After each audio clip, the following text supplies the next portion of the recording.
اگه تو هم تو شروع کردن یا انجام کامل کارهات مشکل داری، حتما برنامه ریزی به روش آیویلی رو امتحان کن. سال 1918 چارلز ام شواب، رئیس شرکت بتل هوم، بزرگترین شرکت کشتیسازی جهان، برای پیشرفت بیشتر کارخانه جلسه‌ای را مشاور بهره‌وری بسیار محترمی به نام آقای آیویلی ترتیب داد.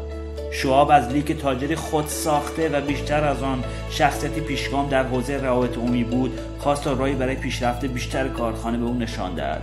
لی هم از او خواست بگذارد با هر کدام از مدیران کارخانه ربع ساعت حرف بزند و هزینه مشاوره او را بعد از چند ماه در صورت اثر بخش بودن بپردازد که جناب رئیس سریعا قبول کرد. او در 15 دقیقه‌ای که با هر یک از مدیران اجرایی شواب صحبت کرد، برنامه‌ای ساده به اونا داد. لی از اونا خواست در هر روز کاریش 6 فعالیت مهم فردا رو بر اساس اهمیت یادداشت کنند و بیشتر از 6 فعالیت رو ننویسند. با اومدن فردا روی اولین فعالیت لیست تمرکز و تا زمانی که انجامش کامل نشده سراغ فعالیت بعدی نرن و این فرایند رو هر روز تکرار کنن. روش بسیار ساده بود، اما تیم شواب به شکل عجیبی از اون جواب گرفت و 4 ماه بعد شواب چکی به مبلغ $25,000 اونم توی اون زمان با آقای لی تقدیم کرد. اما راز این روش که واقعا به طور احمقانه ساده به نظر میرسه ولی فوق العاده اثر بخش چیه؟ روش لی وادارمون میکنه فعالیت‌های اضافی رو مثل شاخه‌های درخت هرس کنیم و با مدیریت خوب اولویت‌ها تکلیف کارهای